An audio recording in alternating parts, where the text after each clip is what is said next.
ang kinatawan ni Pastor Apollo C. Quiboloy, and for this evening also for the former President Rodrigo Roa Duterte and for Senator Bato de la Rosa.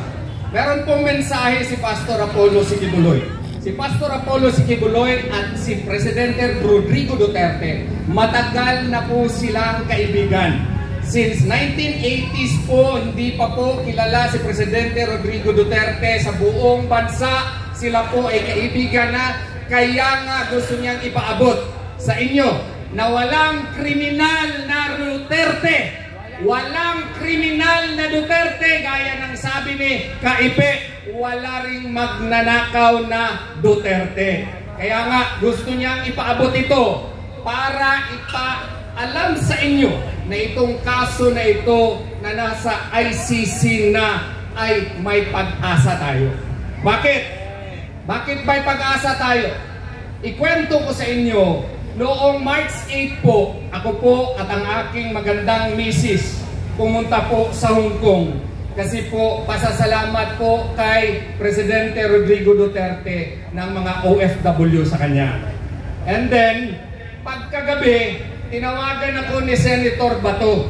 Sabi ni Senator Bato, Bobet, kami kasi ni Senator Bato, magka-probinsya kami, pareho kaming Davao del Sur. Bata pa lamang ako, kilalanan niya ako hanggang naging abogado. Sabi niya, Bobet, please, prepare a petition for certiorari for me. And then tinawagan ko sa Attorney Martin Delgra. Sabi niya, Bet, pwedeng i-draft na lang. So, nag-draft ako. Tulong din ng aking mga kaibigan, mga kasamang abogado po sa opisina ko. Kasi po, din ako ng law school. Yung mga kasama ko po, mga professor po ng eskwelahan. So, ang ginawa po namin, habang nandun kami sa Hong Kong, nagprepara na kami ng petition for certiorari po para kay Senator Bato. Bumalik kami noong March 10, kasama kami ni Kuya Ipe. Habang nasa airport kami ni Kuya Ipe, may tumawag po sa akin. Ang request po ay baka pwede isama na si Presidente Rodrigo Duterte. Gabi na yun, towards 10 o'clock to 11 o'clock. So we had to revise our petition para noong 11 kasama na po si Presidente Rodrigo Duterte. Ang nangyari po, kasama ko ni Attorney Martin Delgra, pagpasok po sa airport, ang problema, hindi kami pinapapasok. Nagkagulo, nagkahiwalay kami ni Attorney Martin Delgra, nakapasok siya doon sa Villamor Air Base, ako, si Attorney Vic Rodriguez at si Kuya Ipe, hindi nakapasok. So ang aming ginawa, nag-finalize kami ng petition, nakaabot po, maski hindi pinapapasok yung notaryo publiko, nakita po ninyo yun. Nakipag-away pa si Ma'am Hanilet, nakipagrason pa at si Kuya Ipe para lang makapasok yung notaryo publiko, because in law, the notary public has to ascertain whether or not the document that is to be signed is really signed by the affiant. So kailangan namin pumasok, hindi kami pinapasok. Kaya po medyo na late po tayo, pero naka-file tayo by 4 o'clock in the afternoon. Ano pong ibig sabihin ito? So by 4 o'clock in the afternoon, ang Supreme Court po nagkaroon na ng jurisdiction ng kaso. So therefore, dapat sana yung ating kaibigan, ating siguro ayaw ninyo sa kanya, si General Torre, dapat sana under notice na siya na ang Korte Suprema ay hawak na po ang kaso. So, ang nangyari, minadali ng minadali, even if na-explain natin doon that under Article 127, Paragraph 2, the Rome Statute, no, wala na pong jurisdiction ang ICC po dito. You know why? Because as early as March 17 of 2019, effective na po ang paghiwalay natin sa ICC. So, ibig sabihin nito, dapat under Article 127, Paragraph 2 of the Rome Statute, the only exception is when the matter is under consideration by the ICC. And then, ang kanilang argumento is, meron ng preliminary examination yung Office of the Prosecutor in 2018. So So therefore, according to them, this is already under consideration by the ICC. I say that that is legally wrong.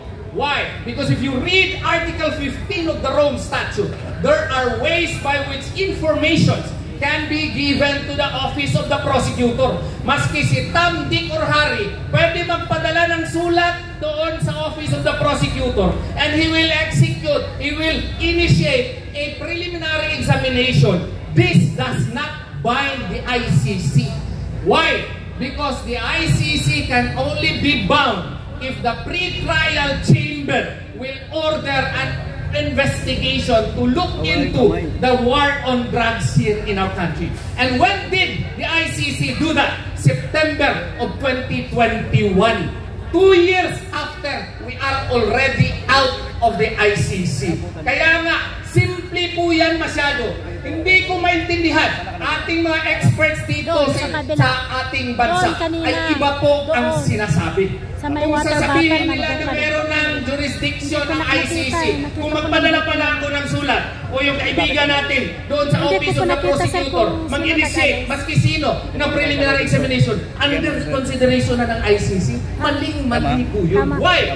Because we have other avenues. We are a sovereign country. We are an independent country. The judiciary is effective and under the principle of complementarity. Therefore, the ICC should only act as a court of last resort. We are able, we are willing, we have the Supreme Court to act, and we have the ordinary courts which are functioning. So therefore, ICC has no jurisdiction in this matter. Kaya nga po, sabi din nila, yung Article 15 ng Rome Statute hindi mag-apply dito kasi hindi na tayo party. Mali din yan. Why? Because you are asserting that there is a warrant of arrest issued by the ICC. E di, siyempre, kung yan, granting for the sake of argument na meron nga kayong jurisdiction, di pwede din kami mag-invoke ng Article 15. Dapat binulog muna sa nearest competent judicial authority. Hindi nila ginawa yun. Eto pa, if you will read the international civil and political rights, under Article 9, we have the obligation under Article 2, Section 2, that of the Constitution, that we should follow these principles of international law. Alam mo anong nakasabi sa ICCPR? Ganon din, dapat yung akusado idulog sa korte kung para busisain kung tama ba ang kaso, kanya ba talaga yung warrant at narespeto ba yung rights niya. Hindi lang yan. Universal Declaration of Human Rights, Article 8, Article 9 also states that an accused has to be brought to the nearest competent judicial authority. Hindi lang yan. You read 2004. Ano yun? Yung model law implementing the Rome Statute, it also states that the accused has to be brought to the competent judicial authority. Ginawa ba yan ni General Torre? Hindi! So therefore, dapat lang hindi pa moot yung kaso natin. Maski nasa ICC pa. Bakit? Maka-order po ang Supreme Court sa mga respondents. Hoy, mali yung ginawa ninyo. You violated our basic laws. You violated the Universal Declaration of Human Rights. You violated Article 59.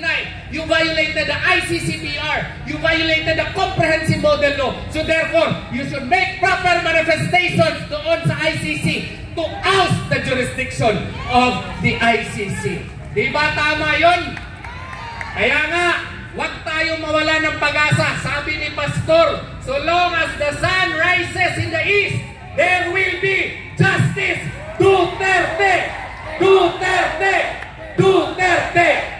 Maraming salamat, Attorney Israelito Torion. At kayo naman po, mga kababayan, para ibahagi ang kanyang mensahe, mapapanood po